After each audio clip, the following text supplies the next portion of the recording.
Ok.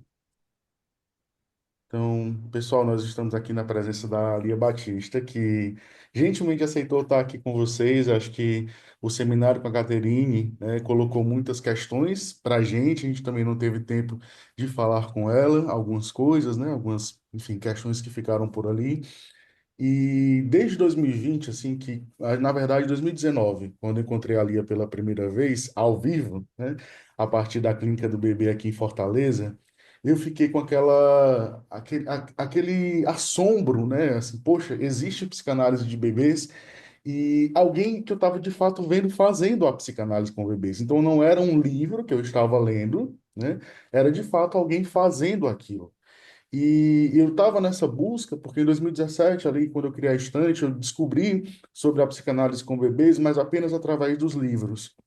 E foi lá também que eu conheci a Cacau, que eu conheci a Rosa, a Inês, enfim, outras referências que eu fui tendo, conhecendo ao longo do caminho, né? E ali tinha uma resistência muito grande à internet, né, Lia? Muito grande mesmo, assim.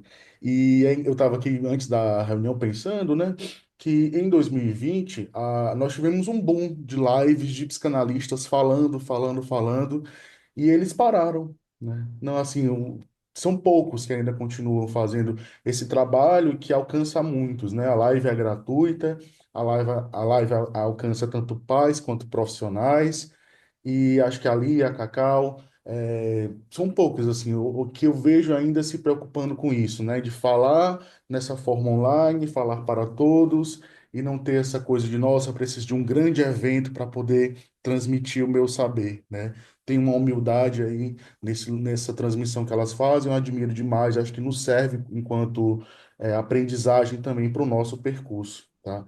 Então, ali aceitou aqui estar falando com vocês sobre a psicanálise de bebês, os movimentos gerais, que é aquilo que ela tem estudado, e acho que é uma grande oportunidade para a gente, de fato, ter essa conversa, ter esse diálogo com quem faz, com quem trabalha, com quem teoriza, né, e não ficar na coisa apenas da leitura dos livros. Então, Lia, desculpa aí toda essa apresentação, mas acho que eu precisava dar esse contexto, e obrigado por ter aceitado, e também vocês que estão aqui num domingo pela manhã para falar sobre psicanálise de bebês. A palavra é tua, Lia. Lia, tá mutado, teu microfone. Ah, pronto, pronto, agora eu tô me vendo e vendo todo mundo, que coisa boa. Então, gente, bom dia, né? Um bom dia aí no Brasil. Eu convidei vocês para tomarem um café comigo, porque é a coisa mais brasileira que a gente tem é tomar um cafezinho, né? Então, eu não vou deixar nunca, nunca, nunca de ser brasileira. E é isso que eu acho que faz toda uma diferença no trabalho que eu faço, durante esses 25 anos aqui na França. Então, assim, eu vou falar bem rapidinho de mim, assim, porque algumas pessoas me conhecem já há bastante tempo e outras estão me ouvindo pela primeira vez. Então, sentem, puxa a cadeira, deita no sofá, na cama, pega o café e vamos trabalhar hoje sobre bebês. Então, eu vim para a França em 1999 e vim fazer mestrado, fiz um mestrado, fiz outro mestrado, fiz doutorado, mas não terminei o doutorado, porque eu vi que não era o que eu gostava mesmo era de estar na clínica com bebês. Então, eu trabalhei no abrigo da Françoise Doutor, assim, foi uma honra para mim, muito grande, né? Trabalhei em creches Montessori, que eu amo também, que tem um trabalho, também trabalhei noutra creche, mas com uma abordagem mais da Pickler-Logzi, que vocês conhecem. Se vocês me lembrarem, eu dou o nome de um pessoal que dá formação muito, muito boa, que foram se formar em Budapeste. Depois trabalhei muito em maternidade. Gente, eu tive assim o luxo de trabalhar na unidade de psicopatologia perinatal criada pela Catherine Matlin-Banier, né? Que é algo assim que não tem, é ainda muito renomada aqui na França, esse lugar específico que é lá em Saint-Denis. Depois sempre trabalho em creche, e trabalhei durante 7 anos quase, naquilo que a gente chama no Brasil do CAPS, né, que aqui a gente chama Centro Médico Psicológico, onde eu criei todo um atendimento de mães, bebês e numa ótica de prevenção, ou seja, era um grupo, eu incentivo as pessoas que estão estudando comigo, vão para perto dos bebês, criem espaços onde a gente possa receber os bebês, não precisa ser bebê com risco de autismo, tá? Graças a Deus, eu tenho bebês assim, mas a minha maioria dos meus pacientinhos não são nesse caso, e eu dou graças a Deus. Depois eu tô também, esse tempo todo, tive em creche e no consultório. Então, ensinei na Paris 13, ensinei na formação das enfermeiras, e estou aqui, desde, graças ao Luiz Carlos, desde a pandemia, tentando transmitir, o pouco que eu aprendi sobre tudo com as brasileiras, com a Cláudia Mascarenhas, eu vou citar muito a Cláudia, né? E com a Marie-Christine Lasnik, que me passou essa paixão pelo trabalho com bebês. Mas antes dela teve alguém que chama-se Rosane Miller, foi minha professora em Fortaleza, que trabalha com Winnicott. Então, assim, eu sempre tive essa formação meio escola lacaniana, meio escola kleiniana, e hoje essa formação mais, como é que diz? Mais expandida, é que me dá as condições para trabalhar com os bebês. Então, assim, você quer trabalhar com bebê, mas você nunca leu Winnicott? Esquece. Esquece, vai fazer outra coisa, tem comportamental, tem outras coisas para fazer. Quer trabalhar com bebê numa perspectiva lacaniana? Ótimo, mas não pode esquecer. Quem já teve, obrigada, manejo pluralista, como diz a Alessandra Massa, que adora essa moça, é, não dá para fazer só com uma teoria, tá? Não dá para fazer sozinha. E a Pérsia sempre me lembra isso. A gente precisa de uma psicomotricista, a gente precisa de uma TO, a gente precisa de uma fono, a gente precisa de um fisioterapeuta, a gente precisa do pediatra, do neuro. O bebê, ele tem que ser visto de uma maneira global. E nós só temos, cada um de nós, um pedacinho, porque a nossa ferramenta é a nossa formação. E a gente não pode esquecer qual é a nossa formação, que é com a ferramenta da linguagem. Esse é o nosso lugar enquanto analistas. E a gente vai poder englobar e chamar outras pessoas que nos ajudem a entender o que está passando com aquele bebê. Sozinho, né? Ninguém é uma ilha. Então, na psicanálise com bebê, do mesmo jeito, tá bom? Tem gente no Instagram, eu vou fechar aqui o Instagram, vocês vão no link da bio e entram no Zoom, tá bom? Espero vocês lá. Pronto, terminei, porque o Instagram às vezes come a vida da gente, né? Então vamos lá. Vamos começar hoje. Gente, ó, teve dúvida? Me para ali, peraí, não entendi não, isso que eu vou que tu tá dizendo aí. Volta de novo e eu paro e tento explicar, tá certo? Vamos lá. Ó, o que que eu fiz? Luiz do céu. Ah, pronto. Não, que eu cliquei no lugar errado. Logo eu que passo o dia dando aula no Zoom. Então vamos lá. A clínica com bebês, né? E aí a gente sabe que hoje os estudos que foram feitos, esses estudos sobre os bebês, gente, eu trouxe uma historinha, a gente trabalha com a história do bebê, a história da família, a história dos antepassados, nós somos seres que trabalhamos com a história. Quer dizer, nós não, né? Todos nós, em qualquer profissão, nós precisamos da história, de como aconteceu antes, para poder a gente entender o agora, né? Então, o que é que a gente viu? Não é novo essa história de bebês. Hoje, o que é que nos chama mais atenção são os bebês com retraimento relacional. E aí eu trouxe aqui dois bebezinhos para vocês terem uma ideia do que é um bebê com retraimento, tá?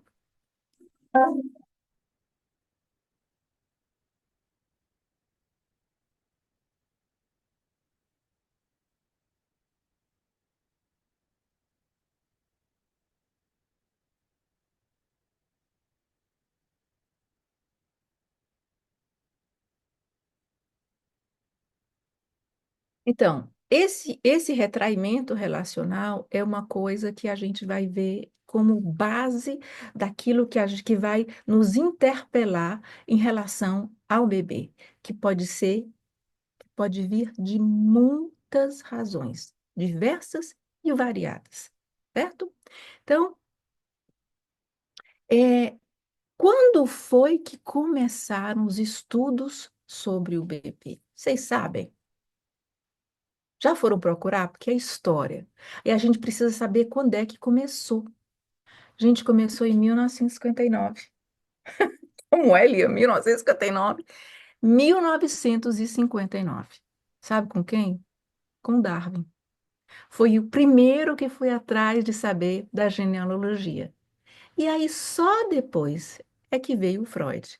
O Freud, e que foi assim, o que a gente pode falar da psicanálise, que ele fundamentou a psicanálise entre 1895 e 1905, mas foi em 1896, a gente tem que guardar essa data, que foi a primeira vez que ele falou, que ele largou aquilo que o Charcot tinha explicado para ele sobre a hipnose e disse, não, não tem nada a ver, eu quero fazer outra coisa, só isso não vai dar conta daquilo que eu estou tentando, procurando, sistematizando, criando para entender, sobretudo, as histéricas, que é graças a elas que a gente tem a psicanálise, né?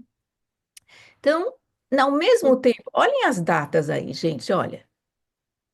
Vocês estão vendo? 1896, 1905.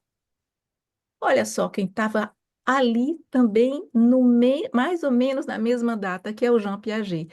E eu agradeço muito a uma colega que se chama Isabela Queiroz, que é professora da Universidade da Bahia, que me mostrou um lado do Piaget que eu não conhecia, né? Mesmo sabendo que hoje, porque sou sensório-motricista, tem alguém com o microfone aberto, que sou sensório-motricista, o Boulanger, né, que é da sensório-motricidade, ele foi aluno do Piaget, ele ficou com a cátedra do ensino na faculdade no lugar do Piaget. Então, tudo isso que a gente vê hoje em dia sobre a sensório-motricidade do bebê tem uma fundamentação do Piaget, tá?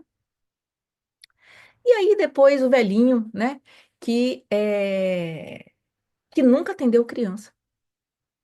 A única coisa que a gente tem do Freud é que ele conversou com um amigo dele que disse que o filho estava com dificuldades, com medos horríveis de cavalo, com fobia de cavalo, e o Freud foi dando, tipo assim, vou te ajudar, vou te mostrando o que é que você pode fazer. Ele também estava criando a psicanálise, e aí a gente tem, né, a análise de uma criança de 5 anos, que é o pequeno Hans.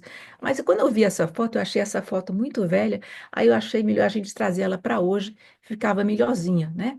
Para a gente entender que nada mudou, tá tudo a mesma coisa, a gente ainda trabalha com o Freud, com aquilo que ele nos deixou e tudo que a gente foi agregando depois disso, né?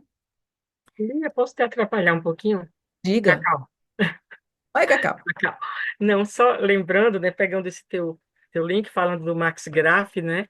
E aí, Luiz Carlos até conhece isso, porque eu tenho um texto sobre isso, sobre a história da psicanálise com criança, lembrando que era nas reuniões das quartas-feiras que iam os vários, né, esses homens, né, e que Freud pedia, ele queria, como ele não trabalhava com criança, ele não trabalhava, e ele queria que os pais, né, esses homens, observassem os bebês, seus filhos, né? E foi a partir daí, só dando a chamada, que isso me interessa bastante, a questão da história, que o Max Graf, que é o pai do Herbert, né, que é o Hans, começou a falar e ele fez como uma supervisão, né? Bem interessante. Eu estava lembrando aqui, porque eu sempre imagino essa cena, não é, desses homens, diz que fumando charutos, comendo os doces, falando sobre os próprios filhos e as outras coisas da psicanálise, bem no início, né? As quartas-feiras de Freud.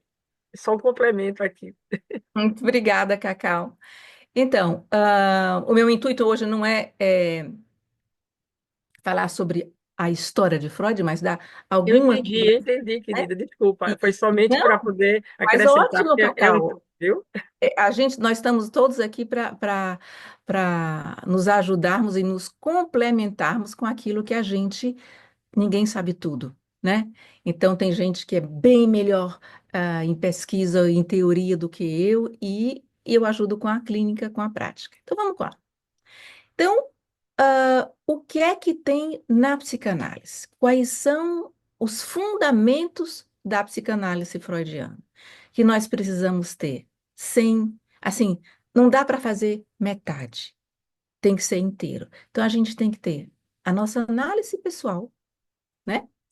Nós temos que ter supervisão. E aqui eu abro aspas, porque as pessoas pensam assim: ah, eu estou com uma situação difícil, eu vou pedir uma supervisão com uma pessoa que eu acho legal e tudo.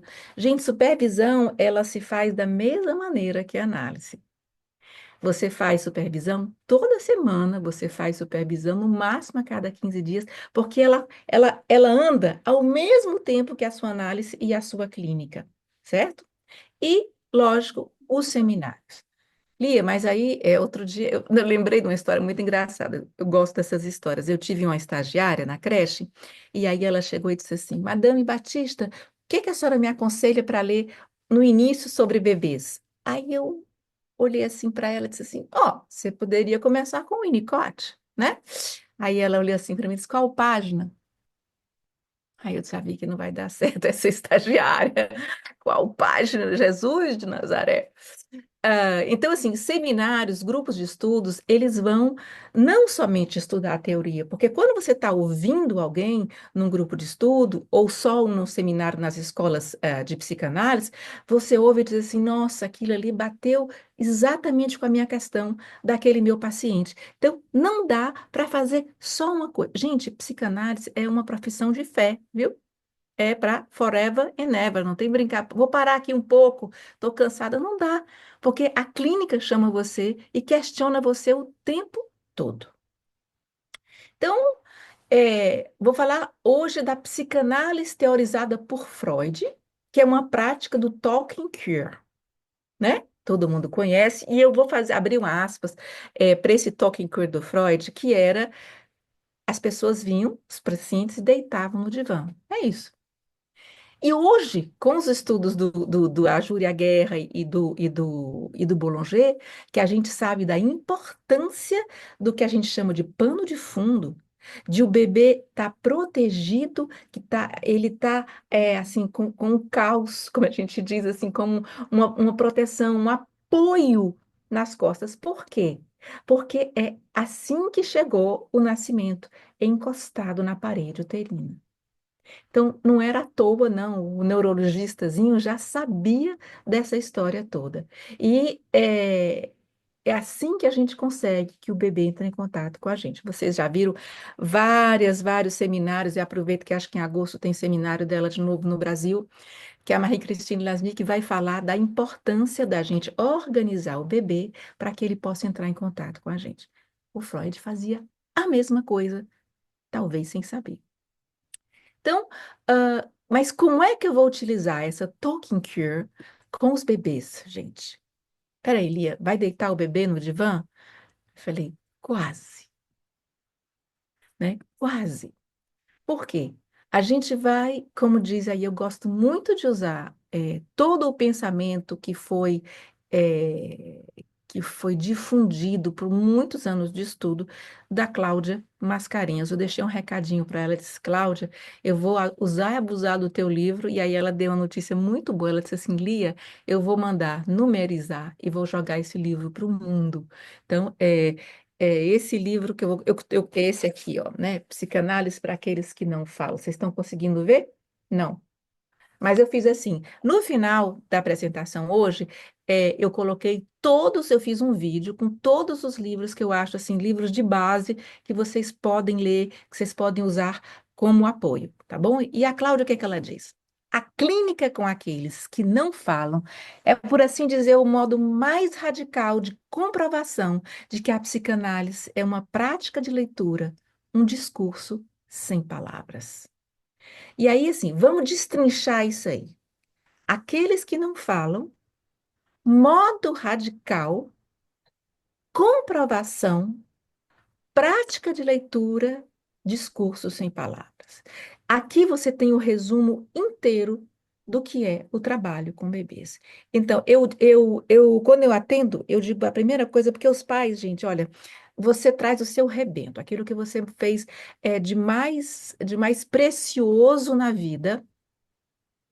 E aí você traz já com defeito para ver a psicóloga, né? Eu já assisto de uma coragem sem tamanho, mas é também uma ferida narcísica que a gente tem que cuidar desde o início. né? E aí eu vou voltar para aquilo que foi o início da psicanálise na França, que era muito ligada à educação, certo? Através dos escritos do Adler e do Jung também, que era a psicanálise com educação. Então, eu sou partidária, né, de mostrar para os pais aquilo que eu vou fazer. Então, eu explico como é o meu trabalho. E eu digo, olha, eu estou aqui recebendo a sua criança, o seu bebê, a criança, às vezes eu tenho criança um pouquinho maior também, e aí eu digo assim, como é que eu trabalho? Eu vejo o bebê de vocês, eu olho para o que está acontecendo com o bebê, eu ouço o que vocês estão falando e aquilo que tem que estar, o bebê, como é que o bebê está reagindo naquele momento ali, certo? Então, é uma fotografia, porque acontece muito de você dizer para os pais, a criança faz as coisas na sessão, aí os pais olham assim e dizem assim, nossa, ele nunca fez isso. O bebê, outro dia, eu estava com um bebê, que já o grandinho, de 18, não, não, 16 meses, e ela levantou e começou a andar. Ah, os primeiros, nossa, ela nunca fez isso de ficar assim durinha. Então, o pacientezinho que entra no nosso consultório, ele atravessa a porta, ele sabe aonde ele está. Por quê? Porque foi ele que trouxe os pais, certo? O bebê não veio sozinho. O Winnicott já dizia, um bebê sozinho não existe. Mas o bebê e a criança fazem uma sintomatologia que vai trazer os pais, vai fazer com que os pais consultem. Então, isso é muito importante, de a gente saber da onde vem. Então, eu explico para os pais a questão da fotografia. Para mim, eu vou fazendo fotografias, vou enviando de volta para os pais e fazendo um checking, sabe? Ah, será que poderia ser isso? Ou isso? Hipóteses. E aí, gente, é assim, tem pano para manga o que eu iria falar hoje, porque aí a gente iria falar de alienação e separação, possibilidades daquilo que eu estou vendo. E aí os pais, não, isso não é assim. É, pode ser. Nossa, eu sempre pensei isso, nunca consegui arrumar dessa maneira. Então, isso de você fazer uma leitura daquilo que está ali, daquilo que vem do bebê, é esse a sua massinha do pão para trabalhar, certo? Então, a não fala, a Cláudia diz, não retrata uma especificidade, dado que a psicanálise irá sempre tentar trabalhar a partir do real, dos sem palavras. O que é o real? Para Lacan, é aquele que é indizível. Mas para nós, pobres mortais, né, que ainda estamos nem ainda começamos a ler o primeiro seminário de Lacan, é o corpo do bebê. É o corpo do bebê, é o corpo dos pais. Vocês vão vendo que os pais, quando eles chegam, assim, eu só recebo sentada no chão. E isso, assim, eu fazia instintivamente e fui vendo com o Boulanger que isso era uma coisa extremamente propícia para que a coisa fluísse melhor. Por quê? Você pega um bebezinho que está sentado e você pega pais sentados no chão. Aí você fala, eles vão olhar assim para você. Vocês já viram, gente, tentar fazer isso é muito mais difícil do que você simplesmente olhar para baixo. Então, essa posição do corpo do analista é muito importante ali, no momento que você está recebendo os pais e os bebês. Eu não fico nem sentada na poltrona, eu fico no chão, eu me apoio na mesinha, eu deito do lado do bebê. Então, isso tudo eu acho que tem uma influência, eu acho que deveriam ter mais estudos sobre a questão do corpo do analista, para a gente poder ver o real que está ali, sem palavras. Quer dizer, sem palavras, eu não sei se as vídeos sem palavras, só porque o bebê não fala, mas o bebê fala tanto. Ele mostra. Ontem eu estava atendendo uma bebezinha, e quando eu falei para a mãe, disse, nossa, mas está tão difícil para a senhora essas noites sem dormir, mas a gente vai achar uma solução. Não é, fulaninha? A meninazinha, com 18 meses, olhou para mim e fez assim. A mãe começou a rir, disse assim, ela tá entendendo? Eu digo, mas lógico que ela tá entendendo. Mas a menina fez assim, gente, sabe? Assim, como é essa história? E a mãe ficou assim, nossa, eu não sabia que ela entendia tão bem das coisas. Bom, a gente sabe que entende, né? Então, quais são os princípios que a gente vai se basear? Na, no início da vida psíquica. O que é que precisa para que um bebê, para que o ser humaninho apareça, cresça e apareça, né? É aquilo que o Freud chamou do Nebenmensch. É esse outro primordial que tem que ser da mesma racinha, tá? Não pode ser cachorro, nem gato, nem lobo, né? Que vai servir daquele que tem o desejo de vida por aquela criança.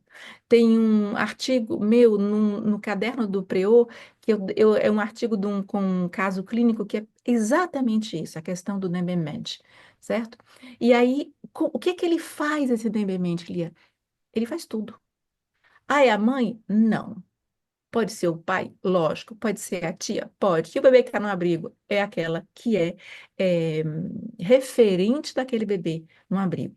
Lia, mas como é que. Qual é a especificidade desse Nememente?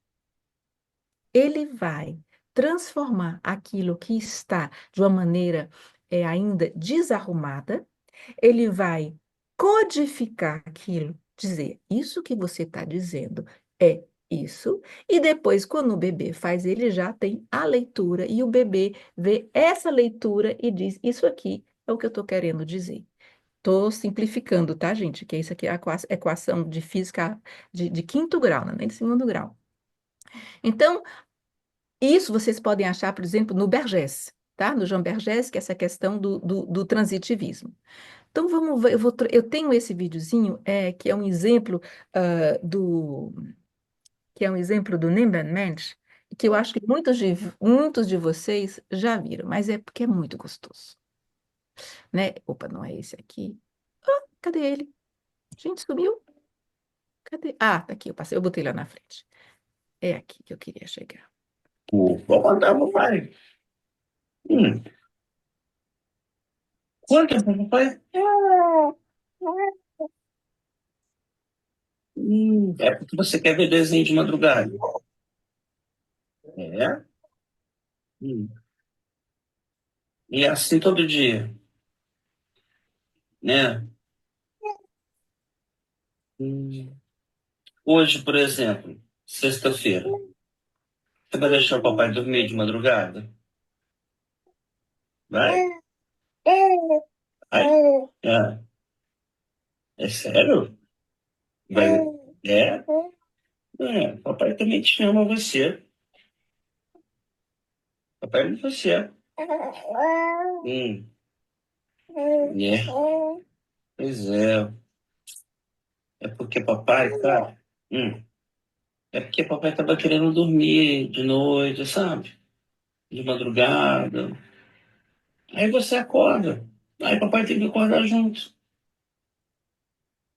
Entendeu? É. E agora? Hum.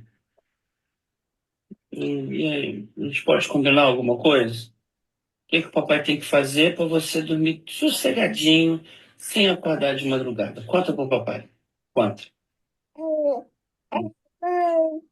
É. É só isso?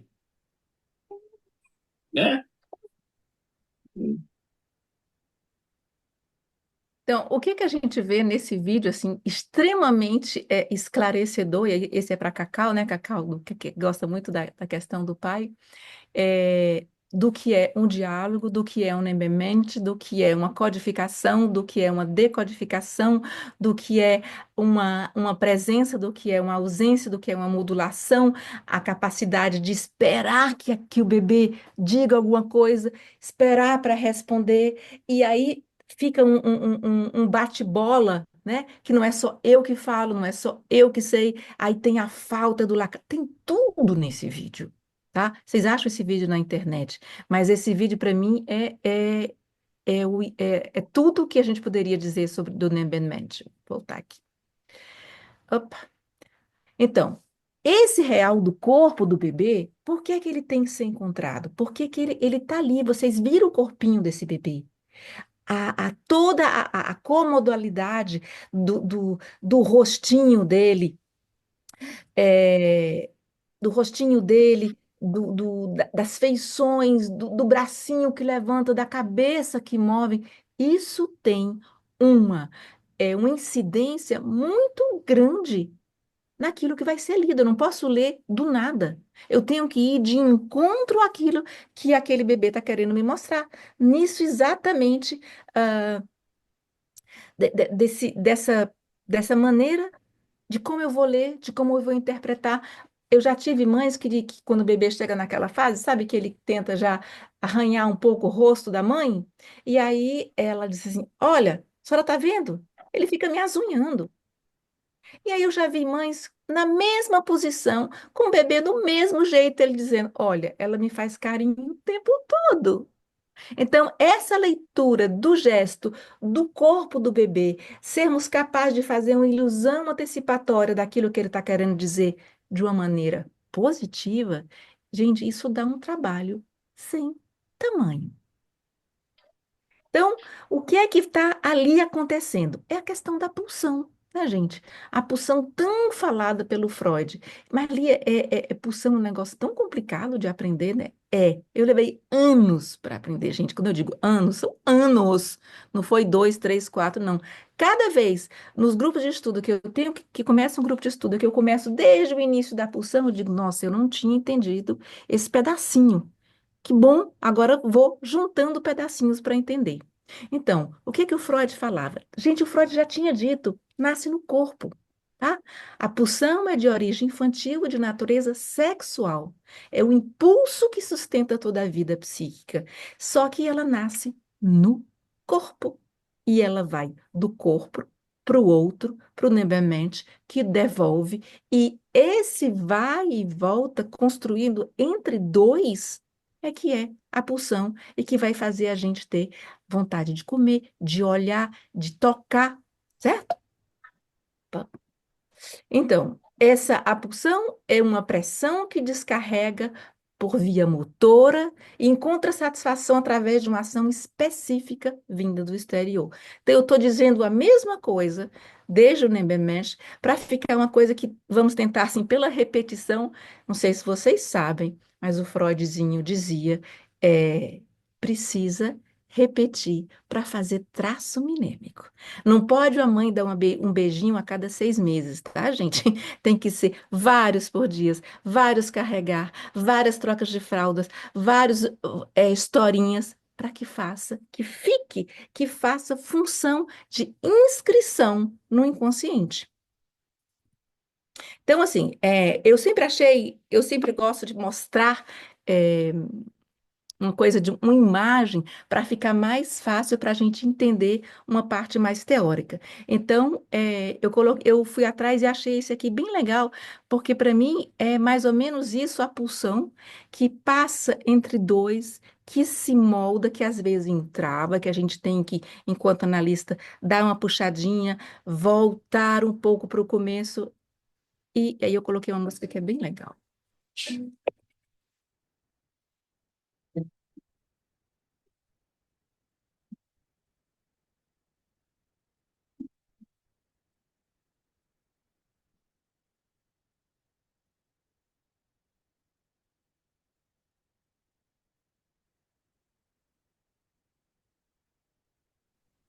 Tá sem a música, Lia.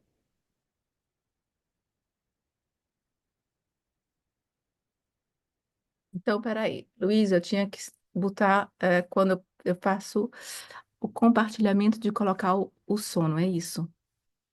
Ah, pronto, pronto. E já achei onde é que eu estava.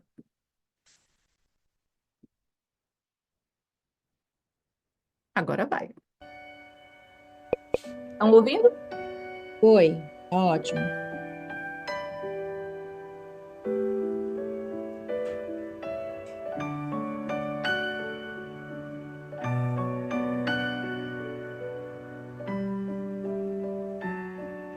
Então, às vezes, a pulsão ela fica meio que bloqueada, né? E a gente aprende ponto, em momentos do desenvolvimento, a pulsão precisa que a gente ajude a ela voltar a mexer, a construir e a desenvolver. A gente sabe, gente, que é no movimento que o bebê e que nós nos desenvolvemos, sempre no movimento.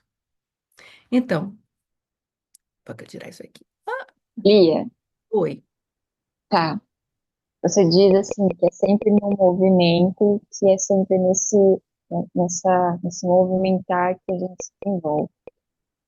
Podemos pensar aí, então, nesse momento, a importância da avaliação da psicomotricista, principalmente nos bebês ao início de vida. Porque se o movimento não vai bem, se o movimento não está sincrônico, digamos assim, pode-se perceber um risco. Com certeza. Pode-se fazer essa linha de pensamento. Mas não só pode, como deve, entendeu?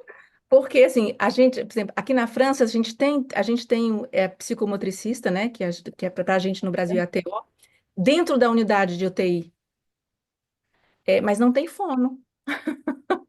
Não tem fono. Bebês que estão com alimentação parenteral e não tem uma fono, mas aqui é a psicomotricista que faz. Mas, assim, eu sinto falta das fonos que eu aprendi muito com elas na UTI, no Natal, com a doutora Rosalina. Então, vamos... Porque, Oi. assim, só colocando, tem uma creche aqui, né, que atende os bebês, onde eu faço um trabalho lá. E aí, essa semana, eu estava observando um bebê junto com a psicóloga e as auxiliares de sala que cuidam. E aí eu convocava ele pelo manhãs e ele não vinha. E a gente começou a observar, daí a auxiliar de sala disse, ele não se mexe, desde que ele chega aqui, ele só fica nessa posição. Aí eu falei para as meninas, eu falei, nós temos uma questão muito importante aqui. Esse bebê ele não está se movimentando, então ele já está dizendo que existe um risco muito grande aqui. E aí, inclusive a psicóloga que trabalha na instituição, uma dificuldade de perceber dessa questão do movimento, desses movimentos gerais, de que isso está atrelado à condição de uma formação psíquica. Não só psíquica, mas Isso, mas lógica, né? isso, De 0 a 5 meses, quando a gente estuda os movimentos gerais, os médicos já usavam isso muito antes, muito, muito antes da gente, dos psicanalistas, para ver se existia paralisia, né? Todas né, doutora Cláudia Boutros, que eu não posso falar besteira que tem médico aqui, tá, gente? Então, para verificar como é que estava o desenvolvimento do cérebro do bebê. Então, o movimento, ele é, sim, ele é, como é que se diz? É a mostração de como está, não só fisicamente, mas psiquicamente. E aí, assim, a gente trabalha com a psicanálise, a gente trabalha com o que não se vê. Eu digo assim, que não se vê como realidade, que a gente toca, mas a gente ouve, a gente vê o olhar, né? Mas aí eu pensei muito, eu tenho um grande amigo que ele é neurologista intervencionista. E o que que é isso, gente? Eu tenho uma admiração por ele enorme. Ele vem com um catéterzinho e entra dentro do cérebro e vai lá e desmancha os coágulos em aquelas coisinhas redondinhas que estão ali que não deveriam estar. E aí eu fiquei pensando assim, gente, é psicanálise no real. A gente intervém no psiquismo e vai tentar desamorçar aquele nozinho que está ali e que está entravando o desenvolvimento. A Márcia quer falar. E eu fiquei pensando num bebê de 18 meses que eu comecei a atender que ele não fala.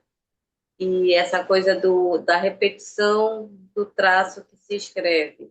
Quando é criança que fala, a criança fala assim, de novo, numa brincadeira.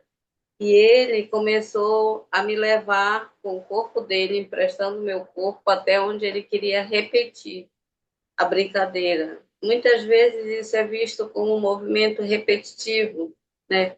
Mas te escutando, eu penso que é uma forma dele comunicar, de novo, né? Mas com o corpo. Com certeza. Assim, aqui é uma grande psicanalista de bebês que eu amo lá em Manaus, gente. Então vamos lá. Belém, Belém, Belém. Opa, opa, opa, falando besteira. Então vamos lá, vamos continuar. Então, o que é que o Freud já dizia que o que é que o Freud queria captar, né? Não é o organismo, é o corpo, porque a gente nasce com o organismo, mas a gente vai precisar construir o nosso corpo, que é o grande legado também do Ajour e a Guerra, né? Bem antes do Boulanger, já tinha, que é o pai da psicomotricidade, né? Que já falava dessa importância, dessa transformação de organismo para corpo. Aí, aqui. Então, deixa eu diminuir isso aqui que está me incomodando. Pronto. Então, o que é que a gente tem no bebê? O bebê precisa, antes de tudo, de ser contido. Esse corpinho precisa estar arrumado, esse corpinho precisa estar organizado. Mas para quê, gente? Então, esse corpinho, está aqui, né? Porque o bebê ele vai chegar cheio de angústia, porque ele tá com fome, ele tá com sede, ele não sabe como é que ele vai se virar, ele tá com frio, e isso tudo desorganiza o bebê de uma maneira que, se ele não for contido, ele pode se sentir numa espécie de desintegração. Então, o nosso trabalho no holding, no hand, com o bebê, é isso. Por isso que a gente precisa muito do Winnicott, né? Então, no início, né, o estado mental do bebê, ele vai oscilar entre o caos, a desorganização, a dissociação, a dispersão, em momentos que o bebê se sente organizado em si mesmo, no seu corpo e na sua vida mental. Por isso que é tão importante a gente respeitar o tempo do bebê. No início, a gente tem aquilo que o Winnicott também falava, que é a loucura necessária das mães, onde o mundo pode acabar, pode ter a terceira guerra, mas eu estou tomando conta do meu baby aqui e eu tenho que dar de mamar para ele daqui a 15 minutos. Então, essa capacidade que o ser humano tem de se adaptar completamente, precisa aos poucos ir se desadaptando no final, para que a criança cresça. A gente vai ver isso também. Tá? O bebê vai então procurar avidamente essa sensação de integração, que é isso que vai dar ao bebê o sentimento de existir. O corpo está unificado, o corpo está organizado, o corpo está arrumadinho, ele consegue saber que aquela coisa que saiu para o lado correndo por causa do reflexo de Moro faz parte do corpinho dele e um dia ele vai poder usar para chamar outra pessoa, para pegar na mamadeira, para colocar na boca, para segurar o pezinho. Então, essa capacidade de manter a integração, ela é muito fraquinha, gente, no início. Toda a experiência desagradável, como a fome, ataca e fragiliza esse estado de integração, de unificação e desorganiza o bebê. E isso todo, gente, todo profissional da neonatologia sabe. Luiz, você quer falar? Lia, quando você está falando assim que é preciso conter o bebê, você está dizendo que é preciso amparar? É isso? Seria nesse sentido? Amparar no sentido físico e É, psíquico. físico e psíquico. É isso. Tem que Ah, tá. arrumar mesmo, agarrar o bebê. É tanto antigamente a gente usava eu não sei mais como é, os linding, que é você amarrar o bebê todinho, né? Que ele fica, parece Coelho. um. Era coelho antigamente. Isso, obrigada, doutora Cláudia. Era um coeiro. Então, isso organizava, porque o corpo do bebê do início, ele vai para todo lado, gente. Ele não consegue, por causa ainda do que é só reflexo arcaico. Então, vamos tomar o exemplo da fome. A sensação da fome chega, ele se agita, a mãe chega com ceia ou a mamadeira, coloca ele nos braços, embala com palavras doces e ternas e ele se acalma. Isso, gente, isso vai se adicionando de uma tal maneira que, quando é a segunda vez que a mãe pega no bebê, ele desorganizado com a fome que ele está, ou com frio, ou com a fralda molhada, né? Ele sente o cheirinho daquela fraldinha que vai estar no ombro dela, ele ouve aquele balançadinho do leite. Vocês já viram isso quando o bebê, às vezes ele ouve, só basta você ir mexer o leite dentro da mamadeira, ele já está todo alegre. Então, são reconhecimentos que vão entrando e construindo o psiquismo do bebê em relação a o outro, o Nebenmensch. Então, nesse momento da alimentação, o bebê vai fazer essa experiência de desaparecimento de uma sensação ruim com a chegada de um sentimento gratificante. Ele vai conseguir essa reunião graças à atração que o objeto alimentador exerce sobre ele. Eu preciso de algo que destrua essa dor que eu estou sentindo, que é a dor, sobretudo, da fome e da sede, né? Então, a junção entre as modalidades sensoriais, entre a maneira de carregar, né, o portage, o envelopamento, a interpretação do olhar, o contato com o bico do seio na boca, as palavras ternas e apaziguadoras e a plenitude interna dão ao bebê um sentimento de coesão interna, um sentimento de existência. Eu já tinha dito isso lá atrás, eu repeti de novo, colocando mais detalhes, porque é uma operação tão complicada. Eu estava com um bebê na quarta-feira e a mãe disse assim: vamos embora. Pegue suas meinhas, 18 meses também esse. E aí ela pegou a meia e tentou colocar no pé e não conseguia. E a mãe correu para ajudar. Eu digo: espera, vamos esperar ela tentar primeiro.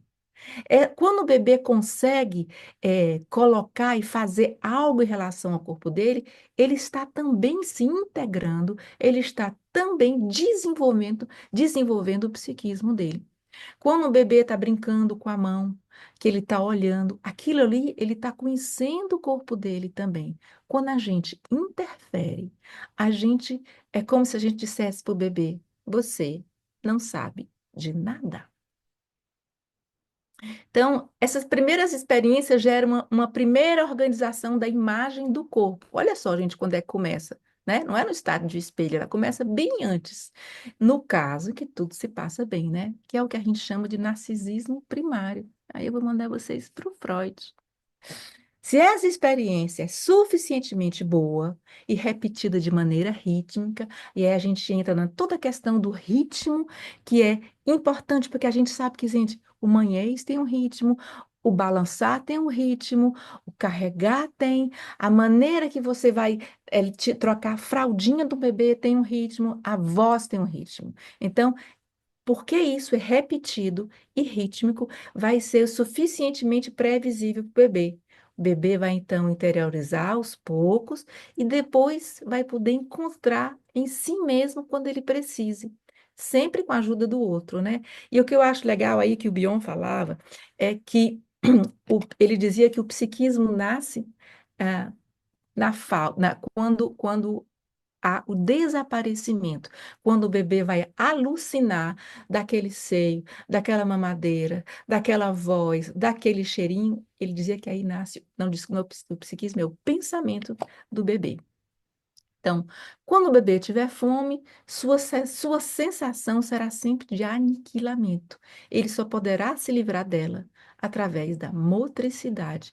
E aí, acho que deve ser uma psicomotricista, aquela que falou, né? E aí, o que que ele vai fazer? Ele vai se agitar, e vai gritar, e vai chorar. E o que é que a gente tem na clínica com bebês? São bebês que estão fazendo se agitando, gritando, chorando, não dormindo, não comendo, né? Isso vocês, se vocês quiserem também, tá no último vídeo que eu vou colocar o vídeo no Instagram de todos os livros, mas esse aqui, essa especificamente essa parte vocês vão encontrar no livro da Graziella Prespan.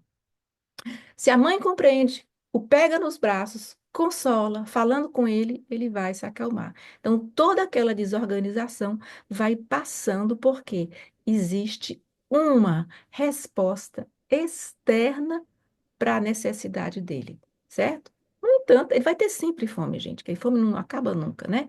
Mas essa sensação, aos poucos, vai ficando mais light, vai ficando mais leve, vai ficando suportável em relação às angústias que são de será que eu vou ter o que comer? Então, oi? Eu Ah, queria, oi, Claudinha.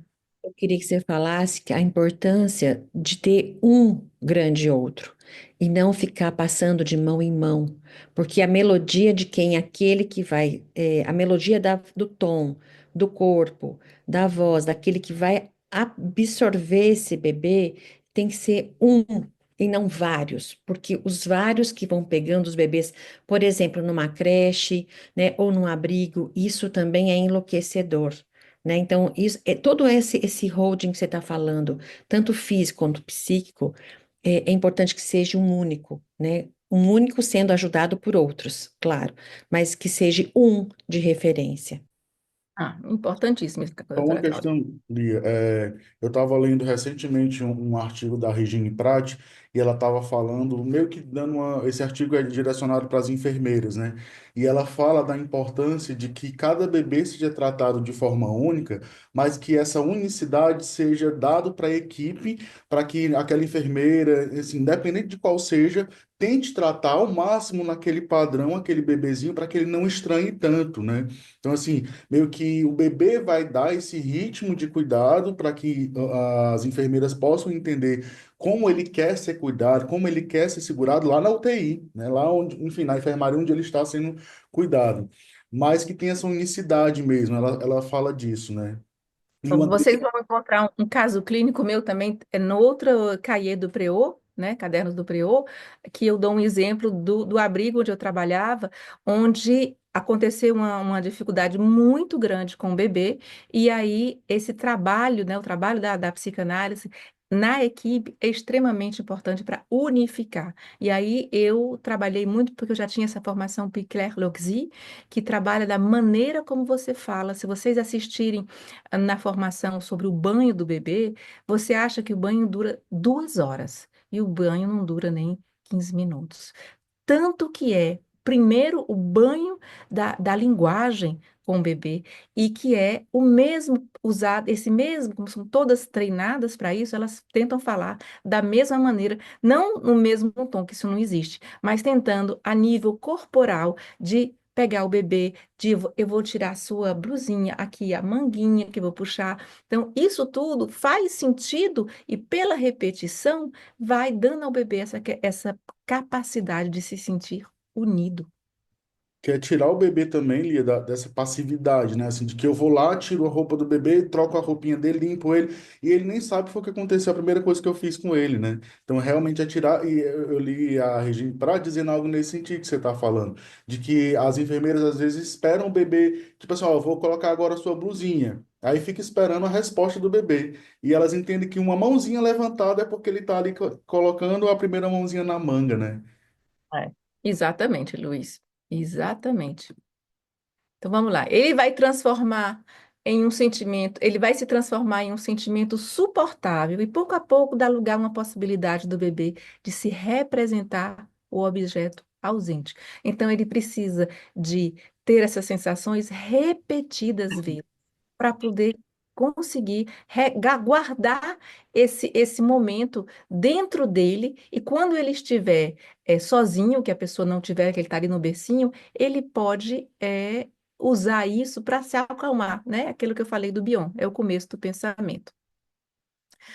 Como diz o Winnicott, né, o bebê precisa de um meio ambiente que possa confirmar essa ilusão, essa capacidade de que quando ele tem fome, que ele diz eu quero algo que me dê, que pare com essa dor na minha barriga, e aparece um seio, pá, aparece uma madeira. Diz, opa, isso aí foi eu que inventei porque eu queria, apareceu. E é isso que vai dar aquela que a gente vê mais na frente com as crianças maiores,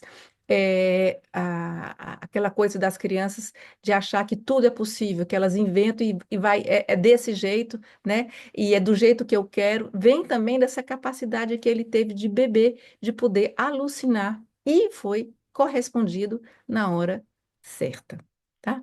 O bebê que mama coloca o dedo na boca da mãe. O bebê alimenta a mãe ao mesmo tempo que ele se alimenta. Ele é a mãe que o alimenta. Então, eu lembro agora de outra frase que esse meu amigo neurologista me disse, uma coisa que eu acho que vai mudar a minha maneira de pensar.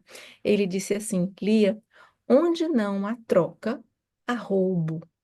Eu fiquei pensando, meu Deus, onde não há troca, há roubo. Ou seja, quando você recebe alguma coisa, você tem que dar de volta, senão você está tomando para você. E o bebê, essa coisa maravilhosa, ele recebe da mãe e ele dá de volta na mesma quantidade, ou às vezes bem mais. Então, na clínica com os bebês é preciso apostar nas imagens, naquilo que a gente está vendo, tentando descrever, tentando olhar de novo, tentando mostrar aos pais aquilo que às vezes eles não conseguem ver. O bebê. E são bebês que podem chegar de maneiras e fazer coisas inacreditáveis, não vistas pelo bebê, pelos pais, e o nosso trabalho é ajudar a que essa função eh, parental possa possa ir codificar nesse bebê coisas que ele mostra de uma maneira a positivar e devolver para o bebê coisas boas, né? Mesmo quando o bebê faz as caretas mais como esse aí, ver o bebê dizendo, por exemplo, desse aí a gente poderia dizer, em vez que ele todo lá de fora, tá horrível aqui, dizendo assim, ai, tô com saudade do útero da minha mãe, por que que me colocaram aqui? Eu quero voltar para a barriga da minha mãe, em vez de dizer, olha só que chato que tá isso aqui, né? Então, mas isso, gente, só tem uma maneira disso acontecer, quando a gente passa pelo amor de transferência na clínica com bebês. Lia, Ah, bom dia. Você falou onde não há troca a roubo. hum. É, a gente pode pensar crianças que subtraem coisas dos outros, a partir dessa ideia. Eu estou pensando aqui em uma criança de 6 anos que uma escola me encaminhou, e a história é essa: a menina rouba na escola. O que que ela rouba? Ela pega o lápis, a canetinha, a borracha, ela mexe nas mochilas de todo mundo, ela pega o lanche. Olha, Tereza, é assim, de primeira vista, as coisas, né, na pequena infância, elas representam as relações que foram feitas, né? Essa criança, talvez, ela tenha ficado numa falta de ter devolvido algo, né, um olhar, um sorriso, e que não teve de volta aquilo que ela precisava, e eu acredito no real mesmo, e aí ela simplesmente vai atrás de objetos que venham é, é, para ser colocados nesse vazio que ficou há um tempo atrás. Mas eu acredito que aí é um pouco da ordem assim, levemente, mas da ordem da privação, sabe? Que Uhum. acontece muito com crianças que são colocadas em abrigos. Tomar a imagem muda como via de acesso possível ao real. Não é interpretá-la, mas pelo contrário, considerá-la como uma carta que precisa chegar ao seu destino. E, portanto, não podendo ser falada, precisa ser lida. Da Claudinha, sempre. Então, quais são as posições que a gente tem na clínica? A gente pode ter a posição do bebê apoiado no som e imagem. A gente tem do agente parental, na tradução como uma leitura daquilo que eles estão vendo do bebê, e a outra do analista, na transcrição, considerando a imagem muda. Então, vocês estão vendo que quando a gente atende bebê, é um olho no gato e o outro no peixe. Como teve uma supervisionanda que atendeu o primeiro bebê da vida dela, ela disse assim, Lia, eu decidi não fazer mais isso. Aí eu disse, por quê? Assim, é uma pessoa que já tem um percurso muito grande em psicanálise, e eu disse, mas por que? Eu tenho certeza que você é uma excelente psicanalista de bebês. E ela disse assim, porque eu saí exausta. Eu só queria cama. Foi tão cansativo porque eu tinha que olhar o bebê, tinha que olhar a mãe, tinha que olhar o pai, tinha que olhar o no meu, tinha que me olhar, me ouvir. Não é como eu tô com um paciente em análise, que eu tô ali atrás do divã e fico só escutando ele. Aí eu disse, olha, é realmente muito cansativo, exige muito da gente o trabalho com bebês. Só entrem na clínica quando estiverem preparados. Trabalhar com bebê, a gente precisa pensar que tipo de prevenção a gente está falando.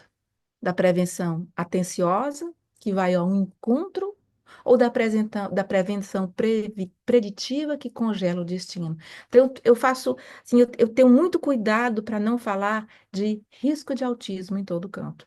Muito. Eu gosto de falar de risco de retraimento relacional, porque ainda está se estruturando, e aí isso eu dou graças a Julieta Jerusalinski, né, que nos aponta isso o tempo todo, porque ainda está se estruturando. E aí, gente, tem outra coisa que eu estava estudando ontem, a questão da transferência, como ela é diferente. A transferência com o adulto, a transferência com a criança e a transferência com o bebê, que é de outra ordem, de uma terceira ordem. Então, quando eu falo de retraimento emocional, o que é que pode ser? Pode ser, podem ser várias coisas. Um distúrbio da regulação, pode ser distúrbios sensoriais, pode ser atraso do crescimento nos distúrbios ou distúrbios do apego, pode ser por dor. Pode ser uma depressão do recém-nascido, pode ser síndromes pós-traumáticas como é que se diz, de uma cesariana ou de um parto muito demorado. E só depois pode ser distúrbio da ansiedade e também autismo. Então vejam que não é um retraimento emocional, a gente liga direto com o risco de autismo. Existem várias coisas que precisam ser vistas, olhadas, pensadas, verificadas antes de se falar em risco de autismo. Então, o Freud já falava na percepção ao signo da percepção, o que nos traduzimos por da sensação à percepção. Então, o bebê, ele vai sentir para poder perceber. E aí, a sensação vai sendo nomeada e vai se transformando em percepção. Quando o bebê está nesse retraimento relacional, a gente vai ter que traduzir aquilo que ele está sentindo, e muitas vezes, quem me conhece sabe que eu tenho esse estilo, é de traduzir de uma maneira muito mais positiva e no lugar do bebê. Facilita muito a transferência, facilita o bebê, facilita a comunicação, a gente entrar como um terceiro que ajuda na leitura e na possibilidade do bebê se expressar em direção aos pais. Então, se fazer de lugar de endereçamento do gesto do bebê contribui a tornar esse gesto intencional. A Cristina estava dando um seminário nessa quarta-feira e ela mostrou um pedacinho de um atendimento em que ela estava com um bebê com retraimento muito grande e quando ela fez o manhês, porque ele estava com o corpo todo organizado, ele levantou o bracinho assim, bem pouquinho. Ela pegou isso e disse: Você já está chamando? Você já quer me pegar? Mas, gente, a levantada do braço tinha sido mínima, mínima. Mas ela tomou aquilo ali como um signo, como um sinal de que existe uma tentativa de endereçamento ao outro. Então, quando a gente faz essa leitura, a gente contribui para o quê? Para a subjetivação do bebê. Então, a gente vai ajudar a ele se representar naquilo que ele faz e que ele se transforme o quê? Autor do gesto, que é quando começa depois dos 5 meses, né? Os gestos mais voluntários. Mas isso tudo, gente, é baseado em uma coisa que eu acho que a base do trabalho com bebês é você considerar que o bebê é um sujeito, é uma pessoa. Desculpa, ela não diz sujeito. Françoise Doutor não diz sujeito, foi corrigida pelo Nazir Amado. Ela disse que o bebê é uma pessoa. Se você considera que o bebê é uma pessoa, você não pode ser só um pedacinho. Você tem que considerar tudo, tudo, tudo. No desenvolvimento infantil, é um processo e não um estado. Isso vem de novo com a questão de o que é que a gente está vendo nesse bebê. É É algo que é estático? Não, ele tem que estar em movimento para se desenvolver, mas, sobretudo, que é uma questão de desenvolvimento, ele vai, volta, dá 2 passinhos para frente, dá 3 passinhos para trás, dependendo do meio ambiente em que o bebê está inserido. Então, não é algo estático, a gente não pode olhar aquilo ali e dar um diagnóstico fechado de que aquilo não vai mudar.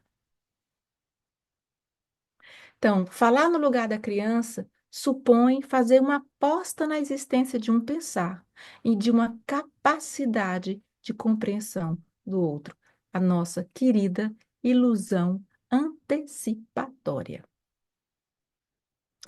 E eu vou agradecer agora por vocês terem tido a paciência em pleno domingo de ficarem aqui me ouvindo. E eu vou colocar aqui esse videozinho e vou colocar ele no Instagram depois, tá? Que foi assim, a maioria dos livros, assim, eu fui na minha biblioteca e fui pegando um monte de livro que eu disse, não, esse aqui, vocês têm eles em francês ou em português, né? Os livros do Freud, ah, livros importantes da leitura para ajudar com Jorge, com Antônio Coutinho, o próprio Freud, interpretação do sonho, a doutor, né, que esses grupos de estudo da doutor são importantíssimos para quem quer trabalhar com o bebê, os grupos de estudo do Winnicott também, o objeto transicional a gente não pode esquecer, não pode deixar de lado a Melanie Klein, a Maud Manoni, o Násio, que ajuda muito na compreensão no início, e esses alguns são livros que só tem em francês, mas, por exemplo, o livro do Lebovici e Solé, vocês bastam pedir a Cacau, que ela fala, a gente tem a Roseli Gaziri, o Alain Didier Vai, o livro da Graziella, que eu falei para vocês, um dos 10 últimos livros da Christine, esse livro do Marcos também, é muito bom, do Bergese, do Balbo, o Bion, porque eu falei aqui bastante nele, ah, esse aí que eu acho que eu coloquei duas vezes, a questão do amor, como é que se constrói o amor, a Kupfer, a Leda Fischer Bernardino, a neurose infantil, o Brazelton, a gente precisa estudar Brazelton também, ter menos uma ideia. Esse livro também, Bebê, é nesse livro que tem um artigo meu sobre um bebê. A Catherine Matelin, que vocês viram há pouco tempo, a Colette Soler também, que é de outra escola, nossa queridíssima Ângela Vorcaro, né? E a gente tem que escutar o bebê. E nesse livro também, a da Ágama, tem um artigo meu. Esse é o livro da Cláudia, que ela vai lançar. E esse primeiro, que foi meu livro base da Marie-Christine Lasnik, em direção à palavra. Pronto. Luiz, agora é com você. Obrigado, Lia, por essa transmissão aqui. Mais de quase 230 pessoas te ouvindo no domingo pela manhã, tá? Então, isso não é qualquer coisa. Realmente é o interesse das pessoas em saber mais sobre a clínica de bebês. Eu, em algumas vezes, falei, né, que para mim era novidade a clínica de bebês. Uma vez eu fui até corrigido pela Inês, mas acho que para muitos é novidade, sim. Acho que a maioria de nós sai da faculdade sem ouvir sobre essa possibilidade do tratamento com bebês. A primeira vez que eu ouvi isso, eu disse, poxa, mas coloca um bebê no divã? Sim, eu também me fiz essa pergunta, né? E eu acho que é realmente uma falha na nossa graduação enquanto psicólogos, que então saímos sem ter esse conhecimento. E aí aqui você traz não só a teoria, mas também a tua prática. Então, eu te agradeço por isso e queria abrir para perguntas, né? Que vocês possam levantar a mãozinha aqui pelo ícone do próprio Zoom para que fique uma fileirinha de perguntas para a Lia, tá? Aqui já tem a Tereza, a Josilane, vão fazendo assim para que a gente possa ter uma ordem aqui nas perguntas e aproveitar esse tempinho que a Lia está disponível aqui com a gente. Tereza, por favor. Então, Lia falou que tem uma diferença entre transferência de bebê, transferência de criança, transferência de adultos. Se você puder falar um pouco mais sobre isso, Lia, eu agradeço. Doutora Tereza, essa minha fala nasceu ontem pela manhã. Não, ontem foi sexta, não, foi quinta pela manhã. A Cristine, Olha, a cidade. é, não, porque a Cristine deu um seminário na quarta à noite e me escreveu de manhã, porque eu não podia. Ela disse, Lia, o que é que você achou? Eu disse, olha, Cristine, porque a Cristine dá como é que se diz, a intervenção dela sobre a transferência, de como ela mostra que é a transferência junto com as mães de bebês a risco de autismo, certo? Especificamente, ela deu muitos exemplos de como Lacan viu isso. Aí eu liguei e disse assim, eu disse, Cristine, olha, eu Lia, acho que faltou. só um instante, diz para as pessoas quem é a Cristine. A Cristina é Marie Cristina Lasnik, é Lasnik, tá? Ah, então, e aí, quando ela perguntou para mim, eu falei assim, olha, Cristina, eu acho que você pulou uma coisa, que é o desenvolvimento da questão da evolução, se a gente pode dizer, do conceito de transferência, que para uma coisa era para Freud, com os adultos, a transferência com crianças é outra coisa, porque ali toda a estrutura ainda está se formando, e tem outra coisa que eu acho que eu chamo assim uma transferência, Tereza, uma transferência difusa, sabe? Porque ela não é só com o bebê, ela não só é só com os pais, ela fica no meio. É assim, eu pensei até uma coisa hoje, eu estava escrevendo, eu digo assim, eu acho que tem muita coisa de uma transferência objetal transicional, sabe? Porque ela está ali entre todos e ela não é dirigida só para um, o que é muito mais difícil, exige muito mais. Eu falo sempre, quem quer trabalhar com bebê, saiba que vai ter que usar as tripinhas, porque o bebê vai buscar o seu bebê que está ali dentro, que foi trabalhado ou não em análise, aí é com vocês. Mas ele vai fazer com que você tenha reações que você não teria no atendimento de um adulto. Estão preparados?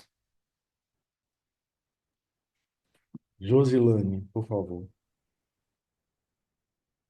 Bom dia, vocês me escutam bem? Sim. Desculpa não ligar a câmera, tá? Hoje não tá funcionando, peço desculpas. Lia, eu gostaria que você pudesse falar um pouco mais, assim, eu vi, acho que foi a Cláudia que falou, né, sobre as creches e as instituições, né, das crianças, o quanto não ter uma pessoa ali, ainda que apoiada, que seja uma pessoa de referência, o quanto isso pode trazer danos, foi assim que eu entendi. Se você puder falar um pouquinho, assim, eu trabalho em creche e eu vou pegar o exemplo do B1 que a gente tem lá hoje, né, o B1 que no agrupamento nós temos 3 professoras no período da manhã e 3 professoras no período da tarde. A gente recebeu o bebê com 2 meses, por exemplo, no início desse ano, 2, 3 meses, né? Então, eu acho que, assim, por uma questão, né, de que as legislações avançaram para o ser um direito do bebê, a creche mudou hoje, né, sua concepção, e por uma questão de necessidade também, né, que eu estou na periferia de São Paulo. Às vezes a gente liga para as mães e fala assim, eu não tenho como ir, eu estou trabalhando, eu preciso trabalhar, né? Então, eu queria que você pudesse falar um pouco assim, como a gente pode pensar, então, os modelos das creches. Eu acho que o que a psicanálise, né, contribui, ou a partir das suas experiências, né? A gente pensar a creche enquanto um direito, né? E que esse modelo possa contribuir, sim, para o desenvolvimento das crianças, dos bebês. Ali, outra coisa, é só um comentário, tá? Não sei, eu acho que você vai receber bem isso, mas é que, de fato, me incomodou a falta de diversidade ética nas imagens. Obrigada, Lia. Diversidade ética? Eu não sei o que é isso. Étnica. É diversidade, Lia. Eu achei as imagens assim. Étnica. Isso, étnicas, isso, LGBTQ. étnica. Isso, vários tipos de criança de vários lugares. Em que pé que você está na França, assim. Foi uma coisa que me chamou a atenção, assim. Foi só um comentário. São imagens que eu achei para fazer fundo, entendeu? Então, eu também, assim, eu trabalhei muitos anos num departamento, que é o departamento mais pobre da França, tá? Então, crianças brancas, louras, eu nunca vi, durante muitos anos, né? Mas elas existem também. Então, assim, é, eu já recebi uma vez uma crítica porque eu tinha usado uma frase que não se diz mais no português de hoje. Mas eu tenho 25 anos na França, a linguagem é uma coisa viva, né? Então, muita coisa do Brasil eu não tenho como assimilar e estar em dia. Então, eu vou sempre fazer erros, né? Graças a Deus. E desculpe pela falta de diversidade ética, não é que eu não pense e não trabalhe com todas as etnias que existem. Mas eu não coloquei, se eu tivesse que colocar, eu tivesse pensado exatamente nisso, eu teria colocado muito mais crianças indígenas, aqui na minha apresentação. Então, vamos lá. Então, eu sempre trabalhei em creche, ainda trabalho em creche. O que é que é mais importante dentro da creche, certo? É a questão da unicidade, ou seja, aquilo que é feito com o bebê tem que estar, tem que ser sabido por todas as pessoas que trabalham. No meu abrigo, era uma turma de manhã, é rotação hospitalar, de manhã, de tarde e de noite. Então, tem, por exemplo, uma coisa muito importante, que é a transcrição e é a passação daquilo que aconteceu com a criança de manhã, aquilo que aconteceu de tarde, e se passa para a turma da noite. Então, é como se tem sempre uma reuniãozinha, as auxiliares chegam 15 minutos antes para ver a passação daquilo que foi importante. E naquilo que foi importante, elas tentam prestar mais atenção. E a maneira como as auxiliares podem e devem trabalhar, elas têm que ter uma mesma, uma mesma, as mesmas características. Então, para isso, você tem que formar as auxiliares, sabendo que usar a psicanálise nisso tudo é saber dar a auxiliar a capacidade de ser ela com aquele bebê. Porque é nessa relação única que o bebê vai se construir.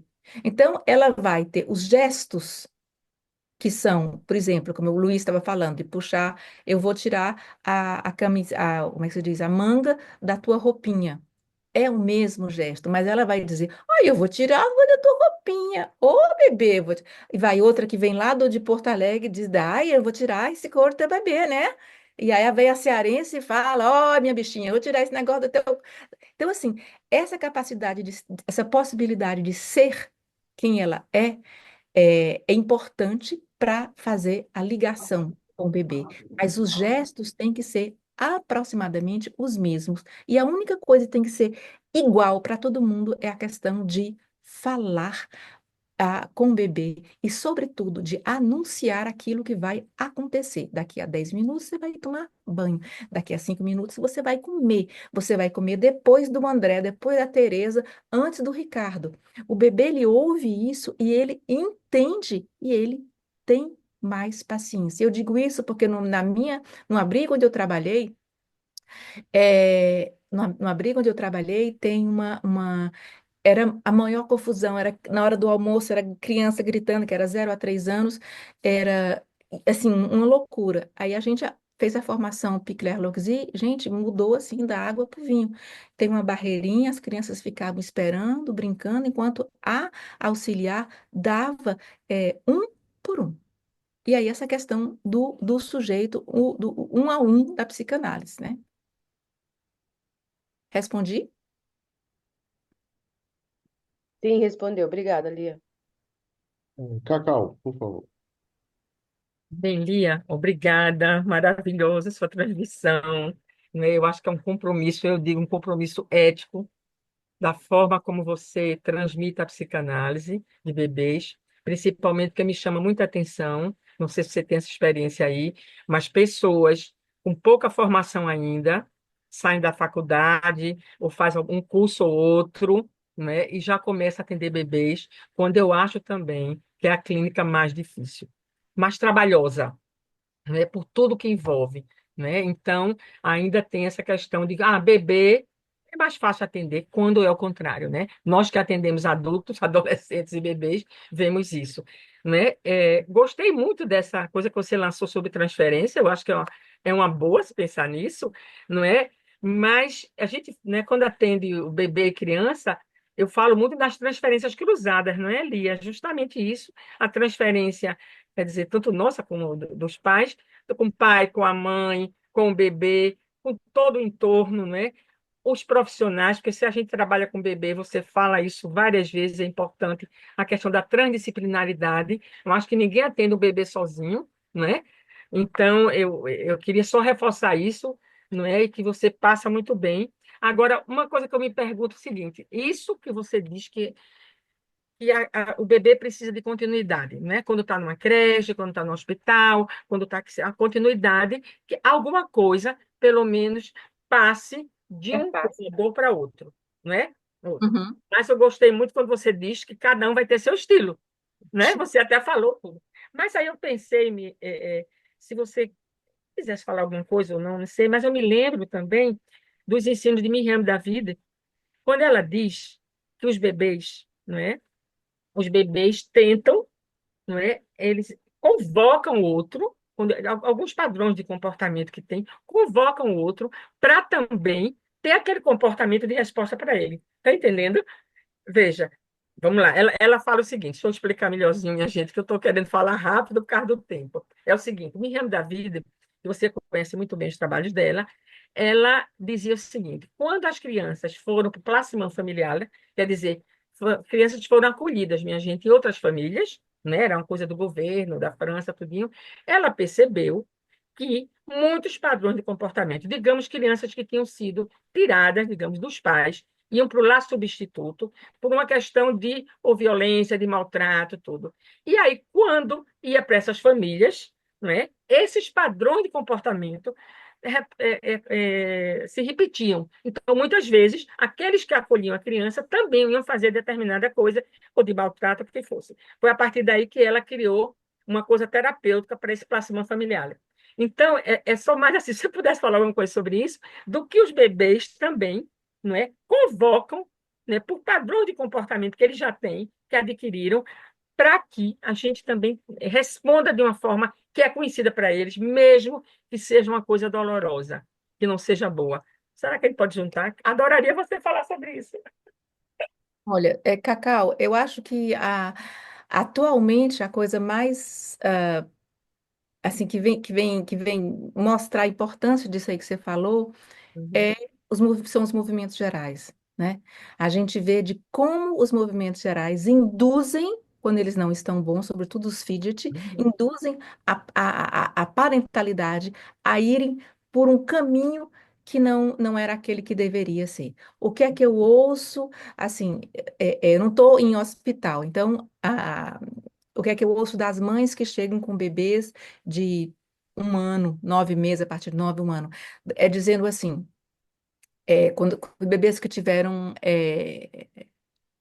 refluxo, certo? uhum, Ela diz uhum, assim, olha, ele se mexia tanto, ia pegar nele e ele ia caindo para trás, todas aquelas posições que a gente conhece já dos bebês uhum. que têm Do- refluxo. E aí eu disse assim, mas o que que a senhora achava disso? Aí ela dizia assim, olha, eu me achava a pior mãe do mundo. Eu não sabia acalmar meu bebê.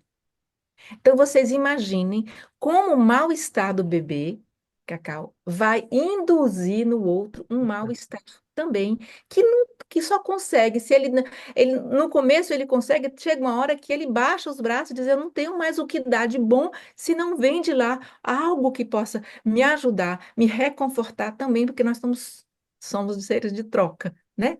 Então, por exemplo, se vocês lerem um artigo da Christine que chama-se A Criança Psicótica Seria Carta Roubada, e aí ela vai mostrar o trabalho das crianças psicóticas nas instituições e como a gente trabalha com espelho. Quando vocês tiverem uma criança que tem como é que se diz, uma problemática mais séria, uma psicose, um distúrbio do comportamento, vocês vão ser levados a fazerem a mesma coisa que a família faz. A mesma. Eu me dei conta no outro dia, eu tenho uma criança que veio por um distúrbio do comportamento, um TDAH, né? TDAH, é, e ela não tinha limites. O que que aconteceu comigo? Primeira sessão, minha sessão de 45 minutos, quando eu olhei para o relógio, fazia 1h15. Aquela criança que não tinha limites me induziu a perder os meus limites. Então, um bebê que está com mal-estar, você vai sentir o mal-estar. Lá na pós, eu mostrei um bebê, que eu não mostro para grande público, de um bebê que estava muito mal, quem é da pós aqui, a Rosita sabe, e que deu um mal-estar em todo mundo, porque o bebê recusava. Imagina você atendendo esse bebê, aí você olha o bebê recusando, a mãe faz. Aí, sem se dar conta, você faz porque o sentimento é muito forte. Então, o mal-estar nas crianças pequenas e nos bebês induzem aqueles que estão tomando conta deles. Então, é uma questão de você estar o tempo todo olhando para o peixe, para o gato e para aquilo que a gente está sentindo e tentando controlar, tentando trabalhar, sentir, se segurar para aquilo não ficar tão visível, porque você ainda precisa trabalhar aquilo em supervisão. É nesse Lia. sentido que, Ah, não. só, Desculpa, nesse Cal, sentido pode que falar. Dulce diz, não, somente isso, que a clínica com bebê é uma clínica contra-transferencial. Contra-transferencial no sentido, né, que ele fala, né, os lacanianos falam transferência, mas nesse sentido mesmo. Obrigada, Lia. Nada, meu amor. Lia, eu queria te pedir, antes da gente seguir com as perguntas, acho que, não sei se você ainda tem um tempo, mas aqui tem 6 perguntas e eu tenho 2 questões para ti, só um instante. Então, três perguntas, na verdade.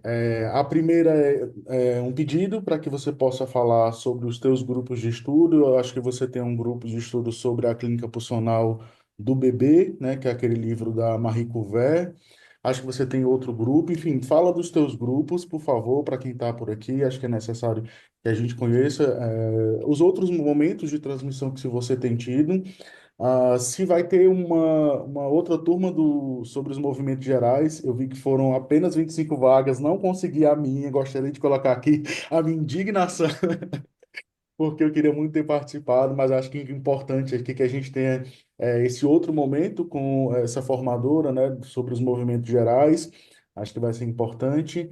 Então, o grupo de estudo sobre os movimentos gerais, e a outra coisa é que, se possível, você fale, Lia, sobre aquele caso que você atendeu, foi chamada na enfermaria, né? Acho que é enfermaria ou na UTI, e era um bebê com uma questão racial, lembra? Não sei, porque se eu falar aqui, vai contar a parte importante aqui e que você olha para a janela e tem algo lá na janela e você canta uma canção para aquele bebê. Acho que você sabe qual é que eu estou dizendo. Então são essas 3 coisas, se você puder, né? E se for rapidinho, que também tem essas colegas. Porque hoje é domingo, né, também, trabalhei ontem até às 11 da noite, das 8h30 às 11. Então, os grupos, por que que Luiz já me pediu várias vezes, eu não sou muito de ir para congresso, fiz o congresso da Cláudia, porque é o Ninho do Bebê, e eu sou fã desse programa, porque eu gosto de mostrar casos clínicos, e casos clínicos eu gosto de mostrar em petit comité, para a gente poder dar tempo de discutir e para não cair na internet, né? Certo? Então, eu tenho isso como um preceito meu. Os meus grupos de estudos são fechados e eu não envio a gravação para ninguém. Quem quiser assistir, eu passo de novo, tá? Porque eu acho isso é um trabalho de formação, o grupo. De você se acostumar, de você entender, de você discutir aquilo que você está fazendo. Então, assim, tem um grupo que a gente começou semana passada, que eu só dei aula introdutória, que a primeira aula mesmo vai ser na próxima quinta-feira. A aula introdutória vai ser repetida amanhã pela manhã, e o grupo é das 7 às 8h30 da manhã, uma vez por mês, que aí depois dá para ir trabalhar. Os outros grupos já estão em andamento, que é um grupo com um livro francês do Bebê Analisant, e um grupo que eu vi, que eu abri com a Larissa Ornelas, por necessidade que eu vi de uma falta de mais embasamento teórico ligado à clínica do bebê, que é o grupo do seminário do Lacan, o seminário 11, os 4 conceitos fundamentais. Né? Sobre a turma dos movimentos gerais, Luiz, realmente eu recebi muitos pedidos, não deu para ninguém, então eu pedi a professora se ela poderia fazer outra, ela disse que daria outro final de semana, que é o final de semana inteiro, no final de setembro. Isso eu prometo, quando eu abrir, eu dou para o Luiz e passo para vocês. E a terceira pergunta, Luiz, eu esqueci. É só para você. Você falou dos seus grupos, né? Dá para entrar ainda nesses grupos, Lia?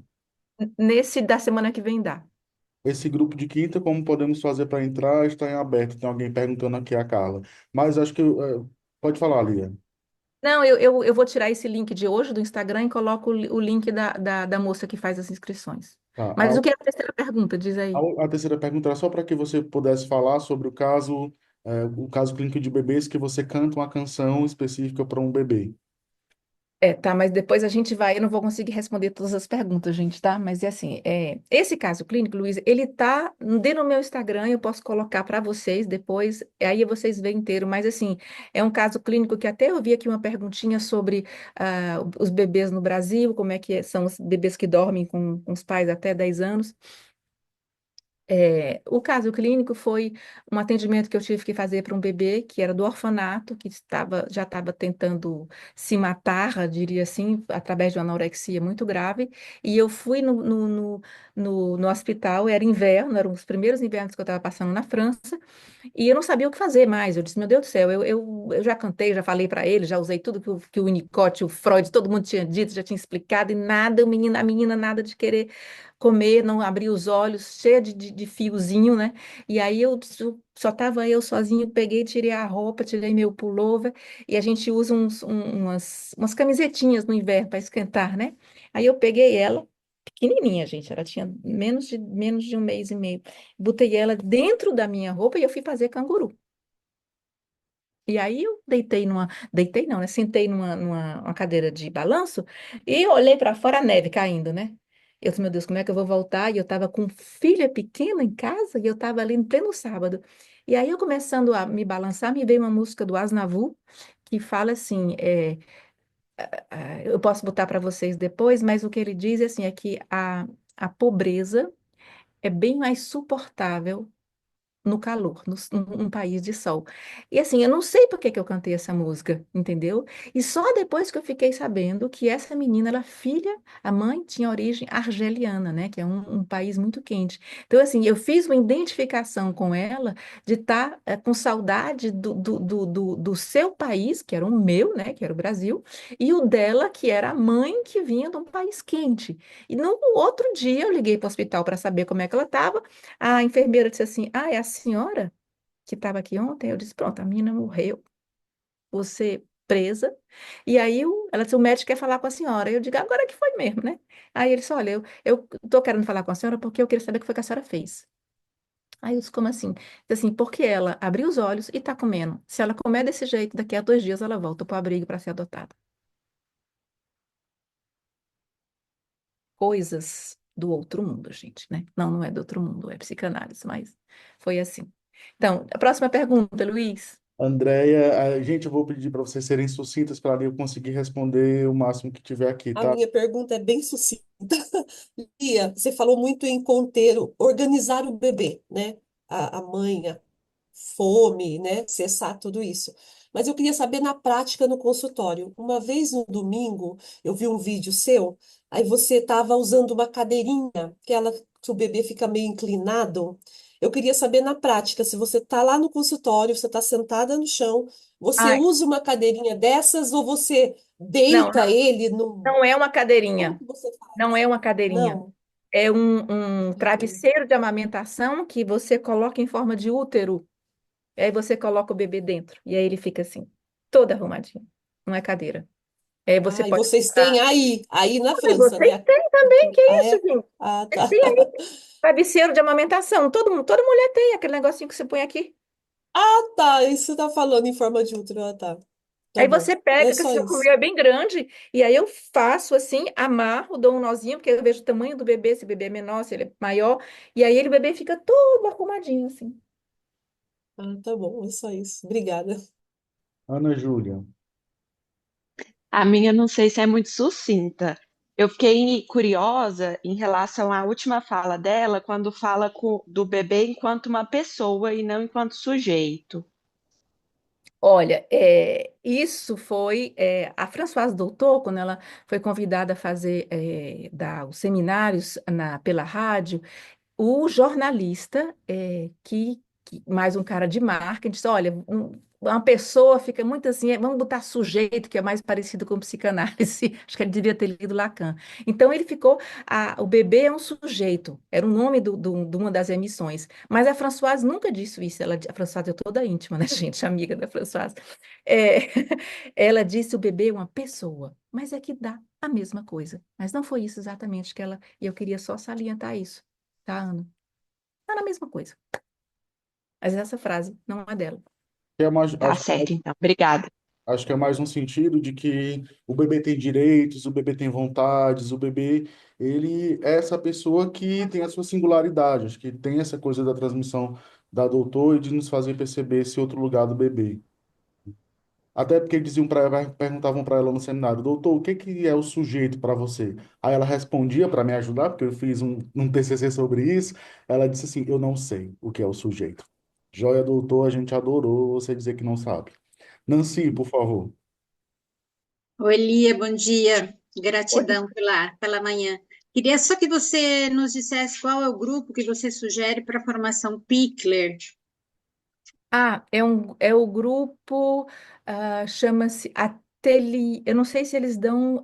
Existe o grupo Pickler, a Associação Pickler do Brasil. Primeiro vocês podem achar. tá? Esse que eu conheço, eu não sei se eles só dão presencial, mas é em Fortaleza, porque eu conheço a menina, mulher, que foi para Budapeste e fez a formação lá. Ela passou aqui em Paris, conversei com ela, e ela foi 3 vezes durante todo o ano, ela ia se formar, e se formar. Mas tem a Associação Picre, se vocês procurarem aí, vocês vão achar. Só não sei onde é.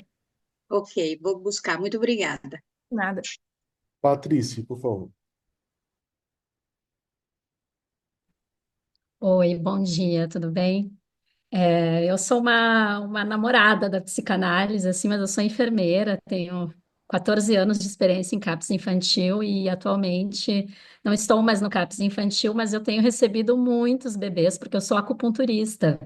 Eu trabalho com acupuntura para bebês, então os pais vêm assim, ali, desesperados, com muito desespero, porque os bebês têm refluxo, eles têm a pele V, eles têm cólica, então é nesse fórum aí que eu atendo os bebês. Eu queria que tu me falasse um pouquinho assim dessa questão, né, que apareceu pouco aqui hoje, mas que desesperam esses pais de primeira viagem aí, né?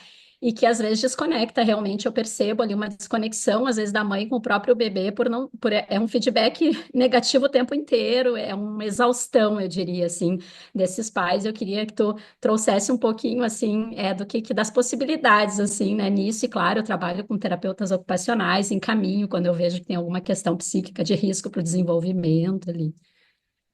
Nossa, é uma pergunta meio complicada, né, moça, essa? Eu acho que para você, você já deve estar fazendo um trabalho lindo de fazer acupuntura com bebês, né? Mas você é mais o corpo. E esse trabalho pluridisciplinar que você está fazendo, o ideal é que vocês consigam ter, que o psicólogo consiga levar a uma reunião clínica, pelo menos semanal, para se discutir os casos clínicos de maneira pluridisciplinar. Todo mundo que viu aquele bebê. Eu só conheço essa solução na instituição.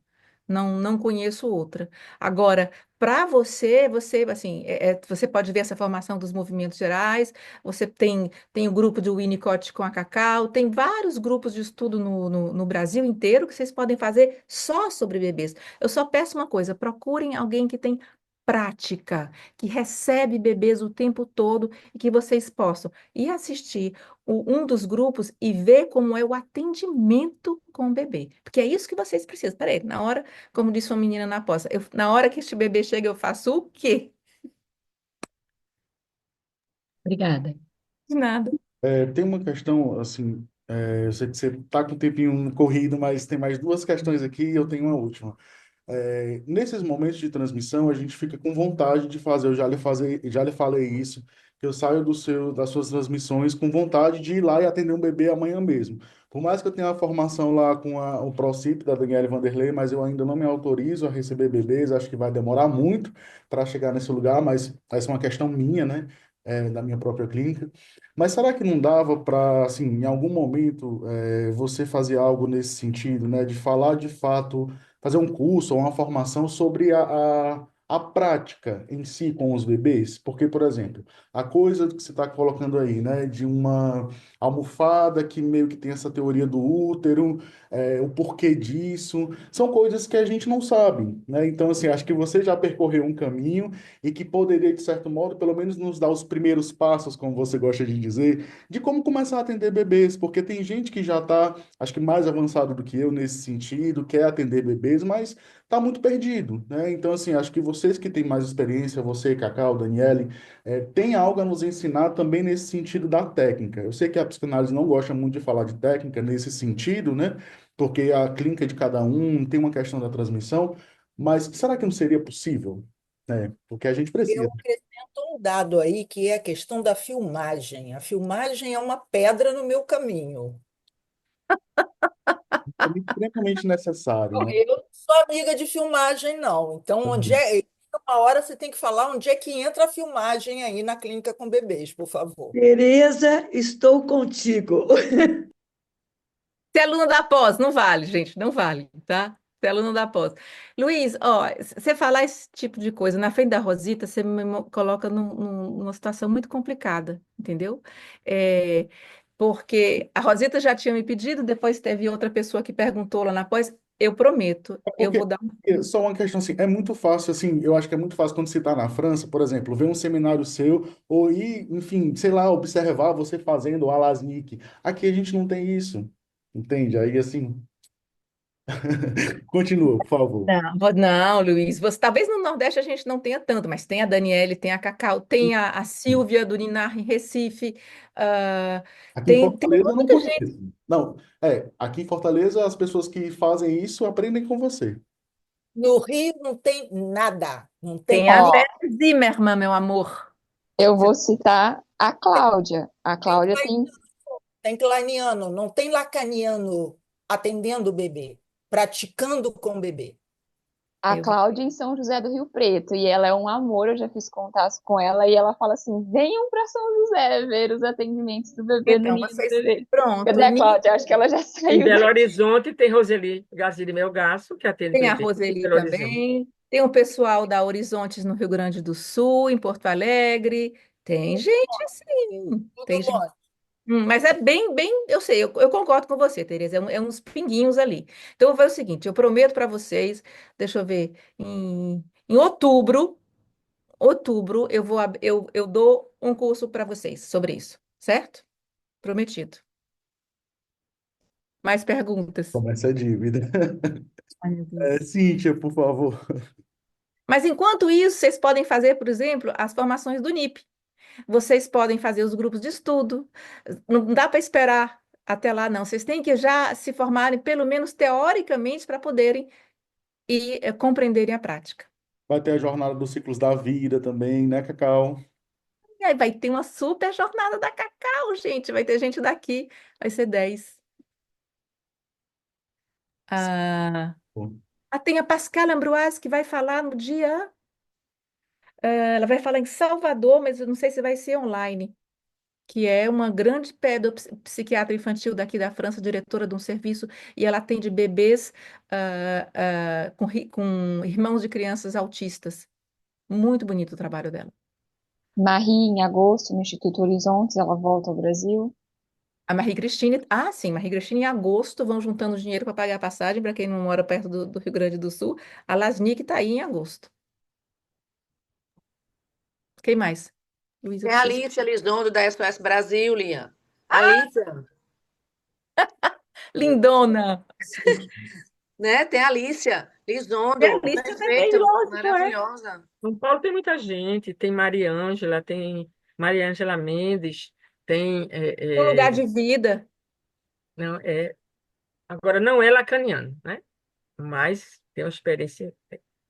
Mas bebê, você mesmo falou, né, Lia? Não dá para atender bebê só com. Você não se fecha numa abordagem, tem que ter uma coisa bem ampla, né? Agora era legal também se os kleinianos aceitassem também a gente, os lacanianos se aproximarem. Era. Ai, boa essa observação, hein? Hein, Lia? Excelente. Mas tem Vera Zimmermann também, que faz Vera, um pois é, São gente, a Paulo. Vera. muito bonito e tem uma fundamentação teórica que faz um recorte bem próprio.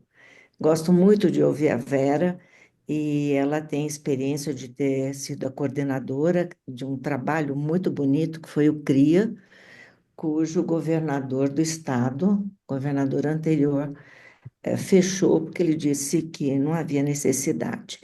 Então, o trabalho dela agora é num grupo menor, voluntário, e ela tem uma equipe que eu acho que é uma pessoa que vocês devem entrar em contato também. Uma É na excelente. Unifesp, né? Ela faz trabalho na Unifesp. Vera é Isso. maravilhosa. Agora também não é lacaniana. Mas não, vamos Mas ela deixar de transita, separar isso. mas ela Transita, como transita, eu. Mas né? ela Ela transita. transita. Ela transita por Pierre Lanier, que eu acho muito importante, Sim, bem, exatamente. mas ela transita por Lacan. Ela fala de conceitos lacanianos. Eu acho que ela está mudando, viu, Cacau? Fez a formação também com Cristine, quando eu fiz o primeiro grupo, né? Do Fundadora RIEP. da RIEP, tudinho. Mas, enfim, Tem Lia, você faz a nestação gente também em discutir, né? Brasília. Gente, eu sei que, enfim, vocês estão colocando algumas pessoas. Acho que é importante a gente conhecer esse trabalho aqui, né? Quando eu falo assim, não tem no Brasil, é porque, na verdade, eu queria falar, não tem em Fortaleza, pelo menos aqui eu não conheço. Tem o pessoal da clínica do bebê, tem o pessoal do Insere, mas assim, Insere são crianças bem maiores. Acho que só de fato, assim, quem atende bebês são pouquíssimas pessoas aqui, por isso que eu acho que é necessário ter esse momento, infelizmente online, mas quem sabe futuramente presencial, né, com a Lia, acho que vai ser bem bacana. Obrigado, Lia, por se dispor. Sei que você não gosta disso, mas que bom que você está disposta, né, a ajudar a gente que sai da faculdade sem saber muito, e, enfim, sem um norte, pelo menos. Eu sei que não vai ser uma receita de bolo, não é nada disso, mas acho que instiga o desejo de saber, sabe? Eu acho que isso que é o importante, assim. Cíntia, por favor, fale, e aqui tem alguém com o nome usuário de Zoom, que é a próxima pessoa, e aí a gente encerra por hoje. Bom dia, bom dia a todos. Bom dia, Lia, tudo bem? Ó, eu aqui querendo saber um pouquinho mais, né, para variar. Cíntia. Você falou um pouquinho, Lia, sobre a questão do narcisismo. Eu tenho uma certa dificuldade de pensar a questão do real simbólico imaginário no bebê. Lá no grupo eu já perguntei isso, vou perguntar de novo. Você falou do narcisismo, que o narcisismo ele está anterior ao estágio do espelho no bebê, alguma coisa assim. E para mim, na minha cabeça, o narcisismo vinha junto com o estágio do espelho, já lá com 1 ano e meio. Aí eu fiquei com essa dificuldade. Como assim, imaginário, narcisismo num bebê menor que isso? Mas é porque a concepção do narcisismo, acho que é mais freudiana e do Édipo da Klein, acontece muito cedo se você usa as estruturas tópicas do Lacan, entendeu? Agora, assim, eu ia falar que muito tempo e eu tenho um receio de que eu vá falar coisas que todo mundo ainda não está realmente é, afinadinho. Cíntia, se você quiser, a gente marca, eu explico tudinho para você, tá bom? Devagarzinho, mas bom, se você pegar já no Freud, tem esse livro que eu coloquei no vídeo sobre do Coutinho, sobre o real simbólico imaginário, é muito bom. Fica bem mais fácil a gente entender como é que isso vai se colocar na estruturação psíquica desde o início. O azulzinho do Marco Não, Antônio não, não, ou da não, não é o fantasia? azul, não. Vermelhinho? É um Ah, vermelho, da mas fantasia. Tá. Agora, o estágio do espelho, para Lacan, começa em torno dos 6 meses cronológicos, né, do bebê. Não começa só com 18 meses. não. Ó, eu tô aqui, olha. Não, Entre não é. 6 e 18. Ai, não tô achando aqui. Mas eu mando para o Luiz, tá bom? Que eu não sei onde é que ele tá na minha biblioteca. Mas é só sobre o real simbólico imaginário. Ah, o vermelhinho do Marco Antônio eu sei qual é. Ah, Obrigada. esse é uma delícia. É uma delícia, dá para você entender bastante. E se você não conseguir entender, você chama a Tereza, tá? Ou a Rosita. Você tem duas opções. Aqui, estou aqui. Gente, Depois coloca o Instagram de vocês aí, então, Tereza e Rosita, por favor, que eu vou precisar. gente, Obrigada. tem tem um Gosto, mas texto, tem um texto simples, bem simples, do Jorge Forbes, quando ele encontra a primeira vez com a doutor. E uma das coisas que tanto ele quanto um psicanalista brasileiro que fez supervisão com ela, que é o Heitor Odair de Macedo, ele escreveu um livro, Cartas a uma Jovem Psicanalista. E aí ela fala pro Jorge Forbes assim, olha, eu conheço muito bem o seu Lacan, porque ele vai dizer que não é possível fazer psicanálise de bebês. E aí ela fala para ele, eu conheço muito bem o seu Lacan. Tipo, eu sei muito bem essa teoria que você está falando. Mas eu faço e mostro, né, de fato aqui. Porque aí tem uma virada ali com os pais e o bebê, e que ele fica, então, sabe, boquiaberto e cala a boquinha. Porque, para o Lacan, sujeito começa a partir do estado do espelho. Para doutor, não. O bebê já nasce enquanto sujeito e é sujeito antes mesmo de nascer. Então, acho que para a gente poder trabalhar com bebês, a gente precisa dar as mãos para a doutor, porque ela conseguiu ver algo antes, porque ela recebia bebês. Lacan, não. Então, alguém aqui está com o usuário de Zoom? Por favor, não sei seu nome, desculpa. Natália, não tinha percebido que eu estava sem nome. Bom, eu só quero complementar uma coisa que a Lia disse, e até uma amiga, quando ela estava dizendo com relação à creche, né, a questão da rotina. Eu Ainda não recebo os bebês, mas eu tenho contato com os bebês na instituição em qual eu faço acompanhamento. Então, assim, acompanhamento não, formação com os profissionais lá. Eu vejo o quanto é um processo você fazer com que as pessoas que cuidam e que estão próximos às crianças entendam que as crianças e os bebês já entendem. Muitas das vezes eu vejo, por exemplo, assim, a família vai fazer uma mudança ou a família está passando por algum conflito. A criança, principalmente as crianças de 18 meses que eu recebo no consultório, estão todas desajustadas. Aí eu pergunto assim aos pais: vocês avisaram a criança que vocês vão mudar? E eles dizem: não, por quê? Para quê? Ela não entende. Eu digo: sim, ela entende. É necessário uma comunicação a ela do que está acontecendo na vida de vocês enquanto família. E aí, essa coisa também da instituição. Nós já evoluímos muito com relação às crianças, muito mais com relação aos bebês, mas o quanto a gente ainda percebe que as pessoas não colocam essas crianças e esses bebês numa condição de entendimento, de percepção, de compreensão daquilo que está ao entorno deles. E aí você vai, muitas vezes, eu, principalmente quando vou falar com pais, ou estou nesses atendimentos com as crianças, né, de 18 meses, que os pais também estão, e dizer: você disse, ele tem condição de ouvir, ele tem condição de perceber. Mas na instituição, você avisou que você ia trocar a fralda dele? Não, para quê? Então você vê assim, o quanto é difícil ainda as pessoas perceberem que essas crianças, esses bebês já entendem. Eu vejo Essas muito pessoas isso. precisam de formação, né? Precisam Lia, urgentemente de isso. formação. É muito isso que eu Mas vejo, você assim, tem, para dar essas formações, assim, eu dou para as várias prefeituras aqui, você tem que juntar o boulanger no desenvolvimento corporal, né? Você tem que conhecer, para você trabalhar com bebê, gente, vocês têm que conhecer bem o desenvolvimento do bebê. Desenvolvimento. A que momento ele começa, ele deveria estar começando a sentar, a que horas ele já pode estar fazendo as noites completas, a que horas ele vai dar as primeiras palavras, quando é que começa o balbucio, que horas está em atraso o balbucio.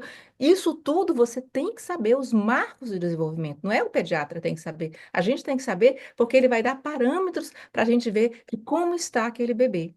Então, isso tem que estar na formação das pessoas que trabalham em creche, tem que ter a Piquet-Loxi, tem que ter noções do psiquismo, quer dizer, é uma formação um pouco completa, mas que pode ser feita, assim, eu dou ela em 2 dias aqui. Amanhã eu tenho que dar num lugar bem longe aqui, longe de fora de Paris.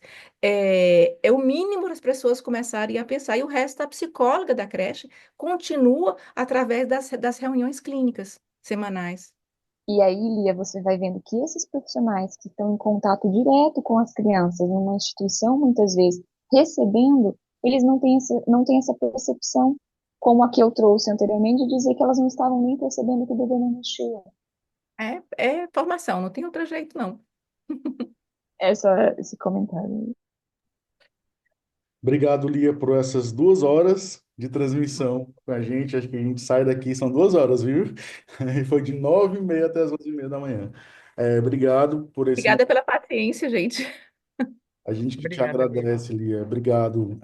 E aí vamos nessas outras atividades com você e com o Cacau, com as outras pessoas também que estiveram aqui, fomentando ainda mais a nossa formação, tá? Então, obrigado, muito obrigado a todos, Um Lia. abraço, bom domingo para vocês.